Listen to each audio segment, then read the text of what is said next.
Hi, my name's Steve Isaacs. I teach video game design and development at William Annan Middle School in Basking Ridge, New Jersey. And today I'm coming to you from beautiful sunny Seattle, Washington, where I'll be showing you the Hour of Code Minecraft themed activities so that you can use them in your class. My classes and students throughout our district have been participating in the Hour of Code for the last 3 years and have really enjoyed the activities quite a bit. The Hour of Code is fantastic because it really is a very easy point of entry for getting your kids introduced to computer science and programming. And I'm going to walk you through now. So at the beginning of the tutorials, after the first video, you'll get to choose your character between Steve and Alex, characters your students will be very familiar with. I'm going to choose Steve. And there are 14 different puzzles that we'll go through. And like I said, I'll walk you through the whole process, and I think you'll be very comfortable moving on your own after that.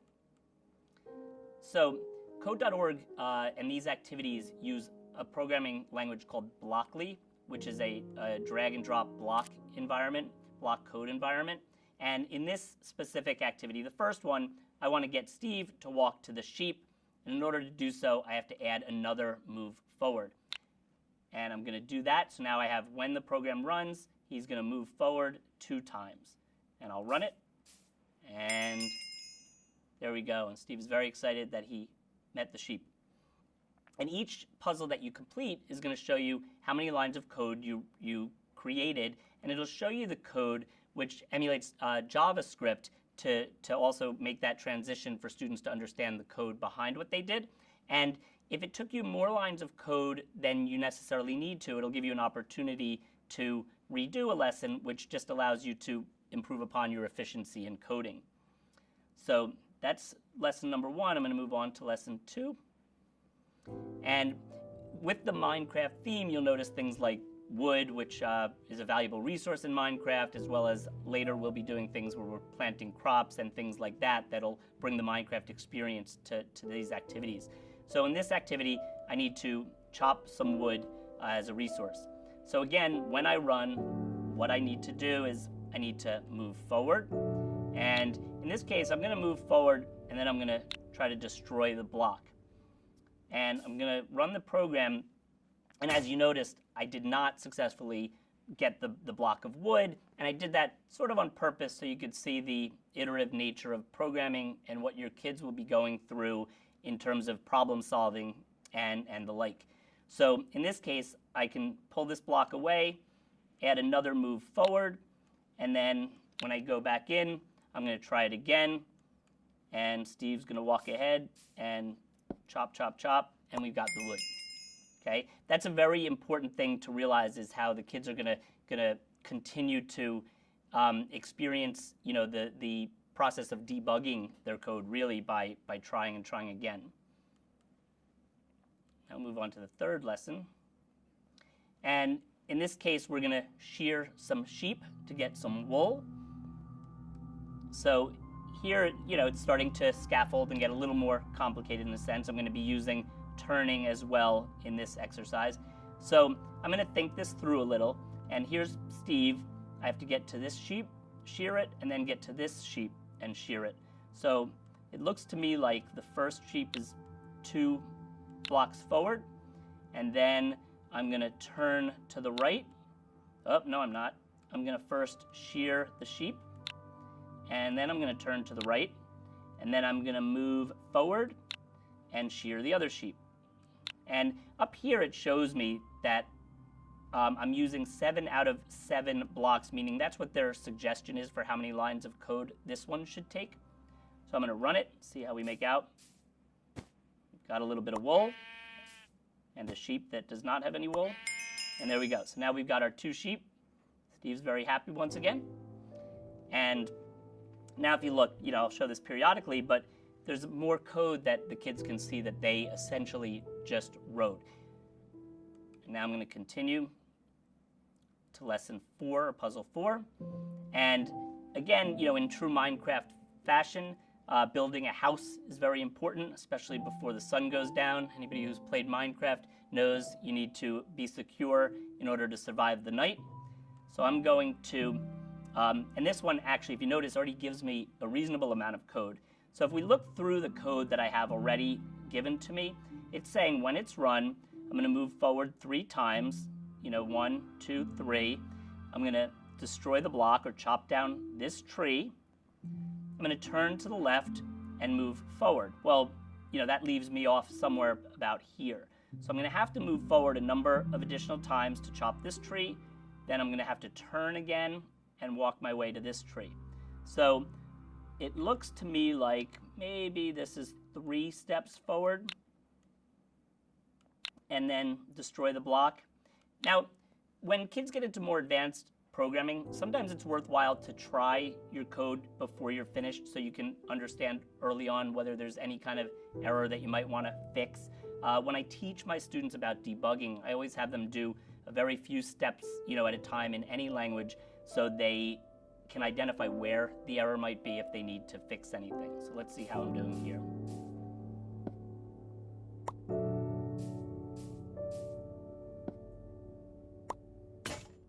Okay, so far so good. I have to try again because I didn't finish it, but I know that all this gets me to that tree. I'm now going to turn left, and 1, 2, 3, add 3 more forward blocks. If you notice, it's starting to be a lot of code, which ultimately you'll start to understand is not as efficient as we could be, but we'll save that for the next activity. So now I'm going to reset it and run again.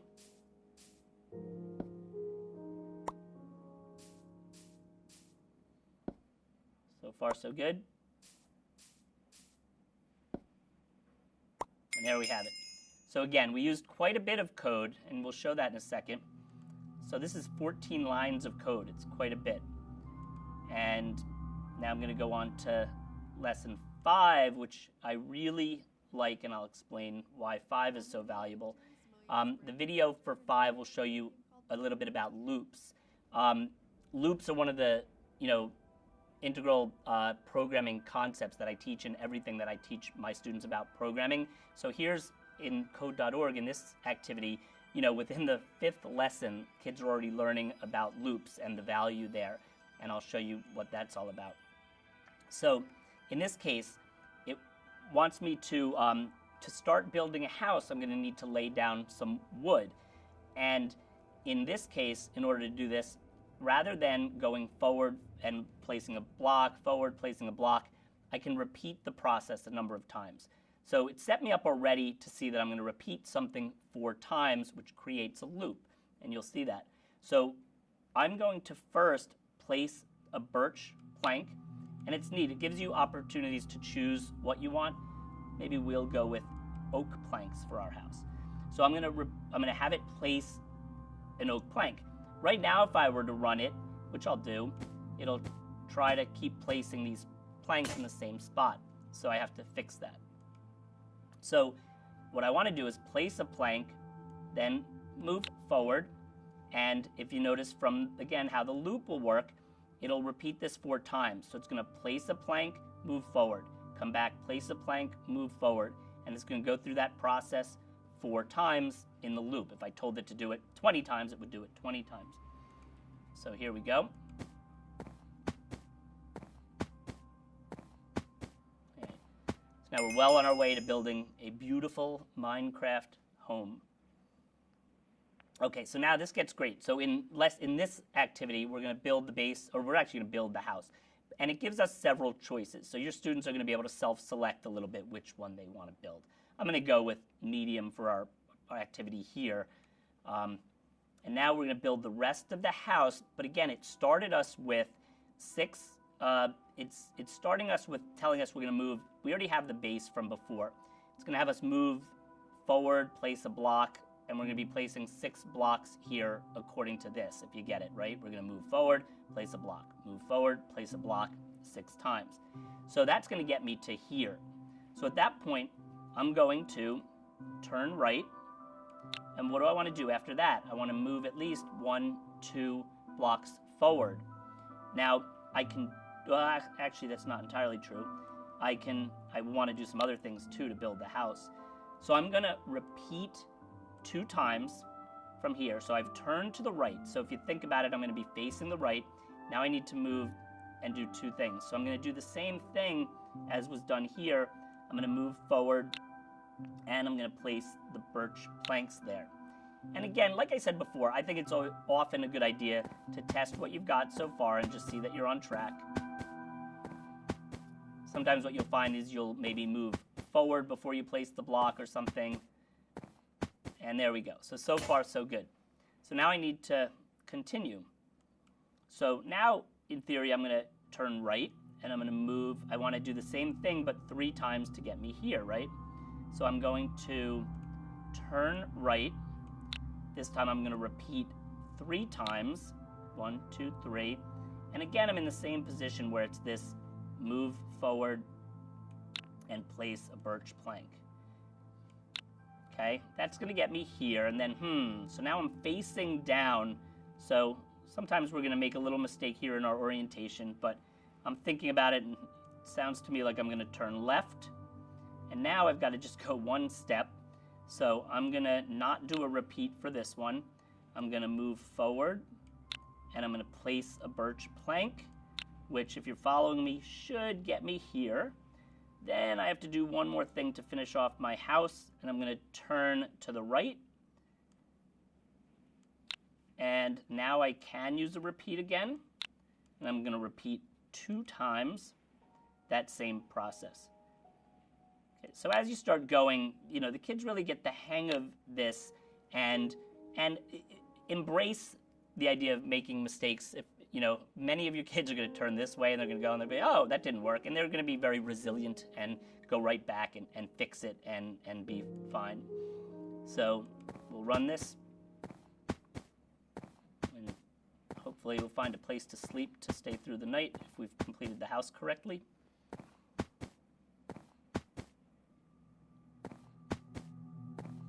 As I mentioned too, this really touches on all the aspects of Minecraft. So if you're an educator who hasn't used Minecraft yet, it starts to give you an idea of what all this talk of Minecraft is and what the kids are doing in Minecraft and where some of the value comes in.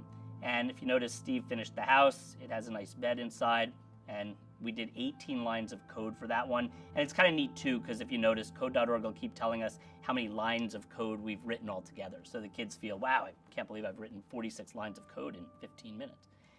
And now we'll continue to the next lesson, which is 7. So in this next puzzle, it's going to bring in a common theme in Minecraft, which is planting crops to produce food. So I'm going to go right ahead here and follow their directions and see what I need to do. So in this case, there's soil here on both sides, and I'm going to plant crops to grow, work my way over here, and do the same thing coming down this way. And we'll see how, they say I should be able to do it in 11 blocks for this one. So let's see how we do. So I'm going to start with the repeat 6, and I'm going to plant a crop and move forward. So again, Steve's standing on the soil, so he's going to plant a crop, move forward, plant a crop, move forward. But beautifully, because of the loop, I don't have to tell it to do this, keep repeating these. I can do that with the loop. So that's going to get him up to about here. Now, I think at that point, I'm going to need to turn to the right and get myself over to here so I can, work my way back down. So here, I can repeat twice, and I think all I need to do here is move forward twice. So I'm going to test what I've got so far. Steve's planting some great crops for us. As you can see, they're growing. And there he goes. And now, perfect. So we've got this side lined up. And now we've got to think of what we've got to do here. He's facing this way, so we're going to have him turn to the right. And then we're going to do the same thing we did originally, right? Because he's going to walk down here and all that. Now, interestingly, in this case, he's starting not on the soil, so we're going to want to move him onto the soil first. So if you notice the difference, in this case, we're moving to where we're on the soil to plant the crop and then continuing from there. Here he goes. He's going to make food for the whole village.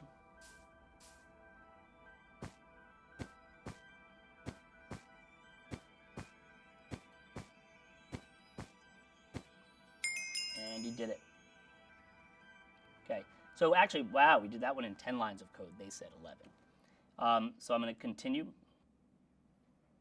Okay, so now, if you've played Minecraft, you definitely know about creepers and that we have to be careful of creepers or they'll explode us, or explode at least an area. So now, we've got to maneuver around. It's getting dark. If you've played Minecraft, you know that mobs come out in the dark. So now, what are we going to do? We've got to get around. We want to try to do this in 9 blocks. We definitely don't want to run into a creeper. So we've got to think this through. So there are a couple of ways I could go. It seems to me, I mean, I could probably go this way, or I can go this way, and that's going to be the way I choose, because it looks like I think Steve's facing this way. So I'm going to repeat. Let's see how many times we need to repeat. 1, 2, 3, 4 to get me here. And I'm going to test that real quick to make sure that we're going where I think we are. Oh, I did 3, so there we go. So I forgot to change this to repeat 4. Okay, so that we can confidently say would get him to here now. Then I need to turn left, and then I'm going to go forward again to get myself to here.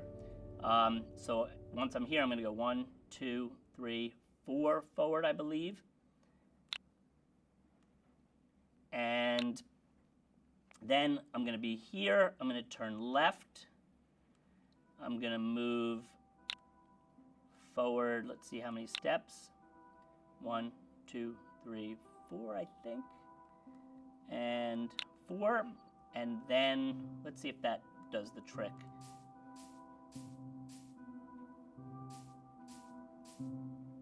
Oops. Once again, look at me. So I there, and the creeper exploded. So I'm going to change these again. I think I had it originally, or meant, was it, let's say, 4, and then that one probably 4. And we're going to go through something in a second with re-looking at these loops.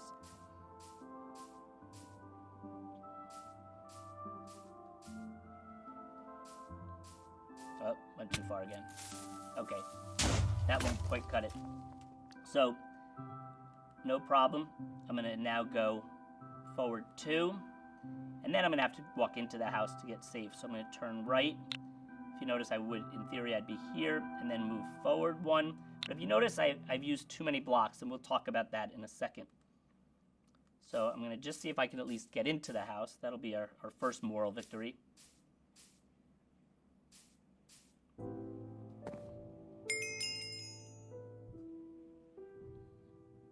Okay, now it says, Puzzle 8 completed, congratulations. It is also possible to complete it with 9 blocks. Well, I don't want to be inefficient in my coding personally, so I'm going to try it again. And I'm going to look at this, and we're going to think about what we could do. So if you look through, what you might notice is that I do this repeat 4, move forward, turn left. Repeat 4, move forward, turn left. All of this here is the same, right? So I can repeat this whole process twice. So I'm going to throw this part out. I'm going to do what's called a nested loop. So I'm going to repeat 2, and then do all of this that many times, right? And now it would satisfy the 9 blocks. So this is where the kids start thinking a little more critically too. And they did you would have completed the puzzle successfully, which is fine, but you might want to challenge your kids to think, how they might be able to do it in less lines of code. And here we go. Steve's moving along, avoiding creepers. Looked like my double nested loopy thing worked. And here we go. And Steve is safe and secure and avoided all those creepers. All right, we're moving right along. So now, puzzle 9. This is where we get into a little bit of mining, as you would in Minecraft. And see, I'm down underground at this point. And it says here, I want to find the most valuable resources. I find the most valuable resources underground, but it could get dark. Place at least 2 torches and mine at least 2 coal. Again, if you've played Minecraft, you know the value of torches and the importance of keeping your area lit to keep you safe, and also seeing underground when it's dark especially is pretty important. So I need to get I have to place 2 torches, and I have to mine 2 coal. So all of these little blocks here represent coal. okay? So I have a few ways I can do this. I see coal just to my left, so I'm gonna first turn left, and then I'm going to destroy the block. Then I'm gonna move forward and destroy the next block. Let's see where that takes us. Okay, so that worked for getting the 2 blocks, but I still need to place 2 torches.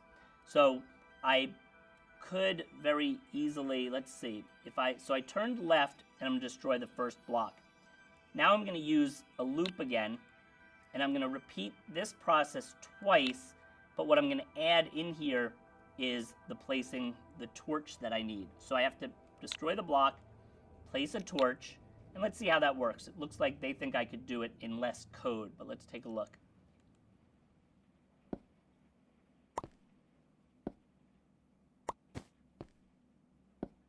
Oh, okay.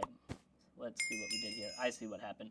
So I don't need, so if you notice actually, and this is good to see, when I went through, I destroyed the block first outside of the repeat. That's where that extra block came in. I don't really need to do that. So what I'm gonna do is once I turn left, I can, and this is gonna be interesting because I'll have to change the order of things, and the order in coding is very, very important. The computer will only do things in the order that you tell it. So sequential, understanding is important here. So what I'm going to do is once I've turned left, if you remember, there was a block of coal right there. So the first thing I'm going to do is destroy the block. Then I'm going to place the torch where I just destroyed the block. And then I'm going to move forward. And now I'm within their suggested 6 lines of code. So here we go. Oh, we got some light. That's a good sign. Okay, much better. And do you see how, so we have coal. If we were playing Minecraft, we would now be able to use that coal. Now I'm going to continue. We're moving right along. We're up to lesson puzzle 10. And if you notice, really your students, I would say the Minecraft set of activities is perfect for the hour of code because I believe it would take them about an hour to work through. So in puzzle 10, we're talking about lava, another thing that the Minecraft aficionados are very familiar with. And we're going to try to place cobblestone to avoid falling in a lava pit. Okay, so here we go. So it's telling me to place cobblestone to create a bridge over this lava here, and then mine at least 2 iron blocks. And on this side, you see there's these iron blocks. So looks to me like there's a path straight ahead that I can go straight through as long as I avoid this lava, and then do my mining over here. So the first thing I'm going to do is go forward to get to this block. Then I need to place cobblestone so I can walk over the lava. And then I need to move forward again to get over the lava, the cobblestone bridge. And then I would be wanting to mine this iron. So once I get here, I'm going to destroy the block, move forward, and destroy the block, and let's see if that alone does it. I might be missing something. Oh, there we go. Okay, so I missed one. I missed going forward at one point. So I place the cobblestone, then I move forward, then that gets me onto the cobblestone, then I need to move forward again. Okay, and trust me, you'll go through plenty of this iteration in terms of looking back and fixing your code. So here we go. I've got some iron. I've got some more iron. And Steve does his little dance. Okay, so now we move to lesson 11. I love, where we're getting with puzzle 11 because we're starting to get into conditional statements or if-then statements.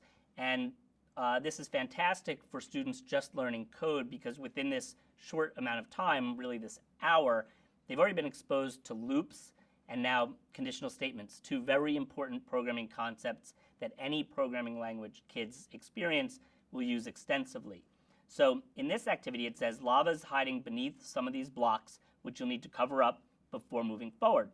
An if command will come in handy here, and a move forward command in the correct place to mine these blocks. Okay, so I'm going to unpack this or deconstruct this a little bit. So, well, what it's saying first is it's going to do something 7 times. It's going to destroy a block, and then it's going to go through this conditional statement each time. It says, if there's lava ahead, then, or do, place a cobblestone block ahead. So basically, it's having you test each time. So it's doing this 7, each of the times. It's going to first destroy the block, and then it's going to test, is there lava there? If there is, let's put a cobblestone block there. If there's not, the program just continues because it didn't meet that if condition. So now, each time after we get rid of one of these blocks, we need to move forward, so we move through the puzzle, okay?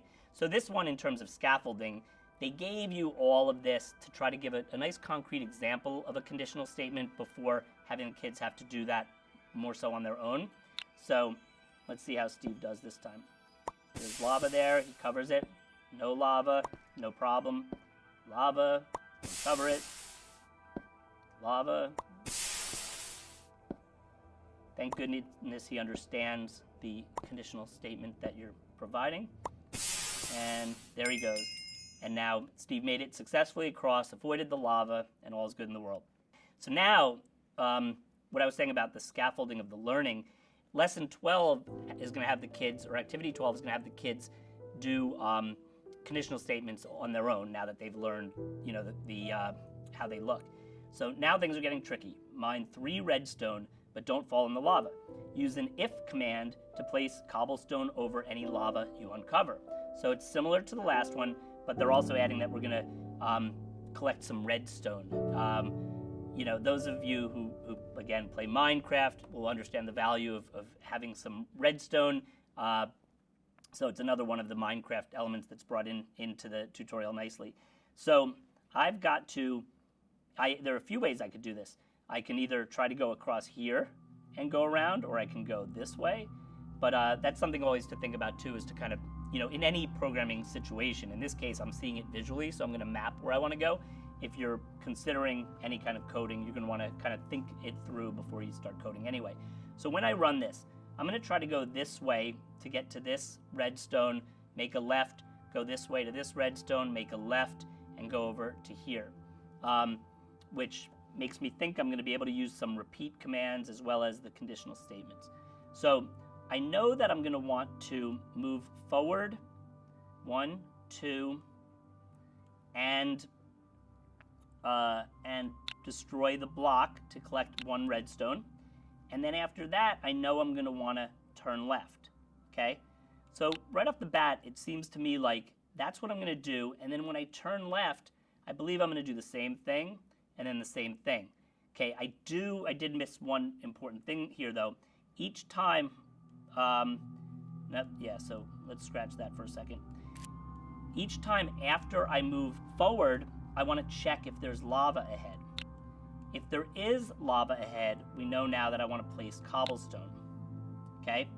And then, so I'm moving forward, checking the lava, moving forward again. So I'm going to keep doing that until I get 1, 2, 3, and then I'm going to destroy, let's see, 1, 2, then I'm going to destroy the block, and then I'm going to turn left.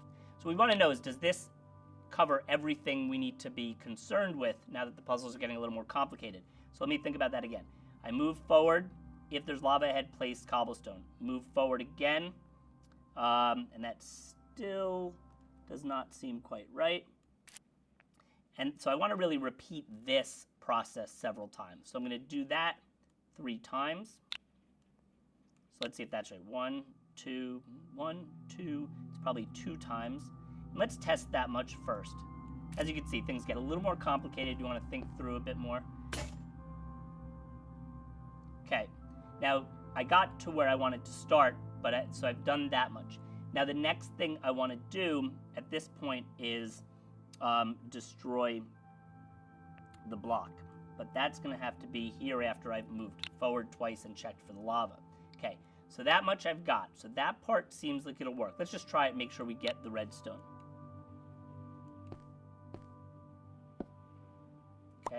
Okay, so we've got some redstone, but we didn't really account for the fact that then we have to walk over here again before when I was going to turn left.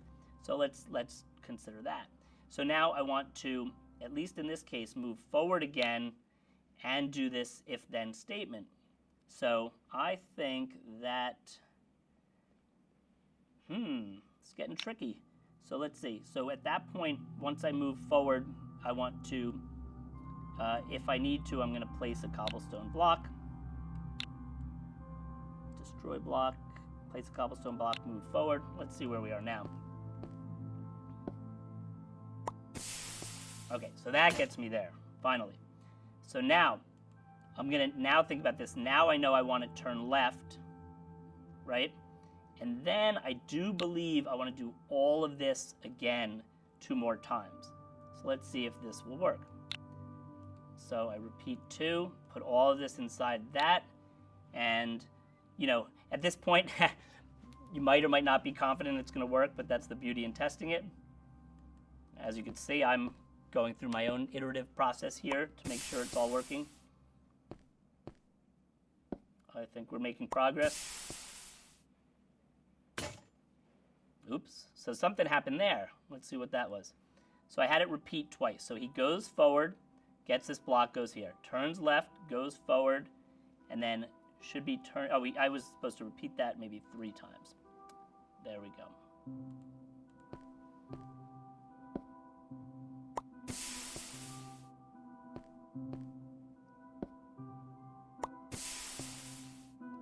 Feeling better about this. Okay, so there you go. So if you notice, I mean, I truly modeled the iterative process of how you're going to have to play around. You're going to make your mistakes. You're going to keep going. It happens to the best of us. Okay, and I'm going to continue now to level 13. And in level 13, it wants us to lay rails. So now, once again, this is fun and exciting for kids because we're going to start bringing in rails and mine carts into the game, which anybody who's played Minecraft loves. Personally, I love digging subway, like large underground areas and creating subways and stuff myself. So when it runs, I want to get all the way from here to here and put down rail tracks. So right now it looks to me like I'm facing down. So I believe I'm going to turn right. And in this case, again, I'm just to make sure I'm oriented correctly, I'm going to test that, and that seemed to work. Okay. It's going to tell me I didn't finish it. I understand that. So I turn to the right. Now what am I going to do? I'm going to move forward 1, and then I'm going to place a rail. Then I'm going to move forward, place a rail, or actually the other way around. I think I'm going to place the rail and then move forward. So I'm going to repeat this. Oops, probably, let's see, 1, 2, 3, 4, 5, 6 sounds right. I'm going to place a rail, move forward, okay? And I notice something here. Well, we'll do this and then I'll explain. So I'm going to just at least see if laying the rails down works from where I am.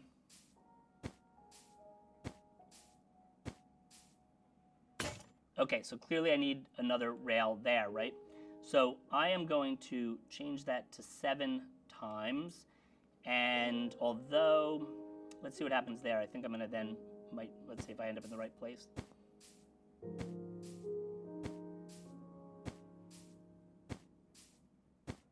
Yeah, I was afraid of that. So I don't want to move forward there. So I'm going to stay with my 6 for the moment, right? So, and then I'm going to, at that point I would be here.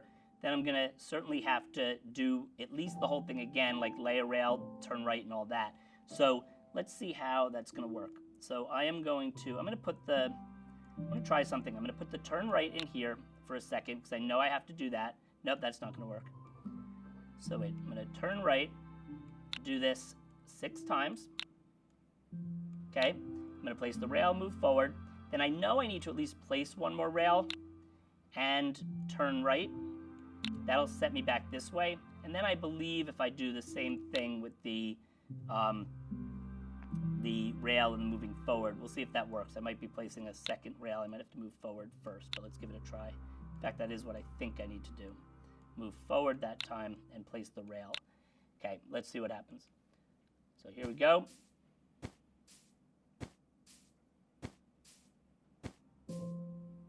The anticipation. It is very, it's very exciting as you start to watch your code, unfold and work and see if you did it right and all that. One of the most, honestly, reinforcing things I think for students is that process of going through the errors and then that, aha moment when they get it right and kind of want to jump out of their seat and go, yeah! So I got to experience that a little bit here today. So we've got through that one, and now this is where it all comes together. In activity in lesson 14, you have a wide open area, and this is unique in code.org in that it's like we've learned all these skills, and now again in true Minecraft form, it wouldn't be Minecraft if we didn't have the opportunity to freely build and explore and chop trees and things. So we're able to do that now. So there's a lot of things here. Just that I could do whatever I want in this level, and that's fine. And then you can share that out with the world, and we'll see that. So encourage free exploration in this one with your students for sure. But you might want to, I might want to, let's say I want to chop this tree down. I know that much. So I think about that a little bit. I'm like, okay, so I want to turn right. Or actually, let me do it this way. I'll move forward 1, 2, 3. Nah, I'm going to do it this way. I'm going to turn right. And I'm going to move forward 1, so I get to here, which will then force me to have to turn left. Then I'm going to repeat 1, 2 times, moving forward. And then I'm going to, at the very least, chop this tree. Destroy block. Okay? So again, I'll play around a little, see where I get. So I did what I aimed to initially. This level, once you run something, it's still going to tell me, kind of congratulations, you did it. I want to keep playing, okay? Which is great that it offers that. I could print this. I could share it to Facebook or Twitter, or I believe I could even text it to somebody. But I'm going to keep playing, and I'm going to think about what other things I want to do. And I'm going to leave this part open to all of you because this is where you get to express yourself through Minecraft and code.org. But I will add that one kind of possibility that I see for bringing this into the classroom as well is on this level, it opens itself well to kind of creating some design challenges that you might want to offer your students. Like maybe after they free explore, you give them an opportunity to, let's say you say clear all 4 of or 3 of the trees that are in this area and build a small house, or maybe you ask them to build a house and add a garden or things. And I would give a number of options for this to just let some of the kids that are further along, kind of tackle these challenges. But at the same time, I wouldn't take away from their experience of freely exploring. So if they're at a point that they're just perfectly content exploring, go with that. But I think adding some neat challenges is a definite option as well. So I hope this tutorial, helped get you started, and I hope you're on the way to a very successful hour of code, and that all of your students enjoy Computer Science Education Week and the Hour of Code. Thank you.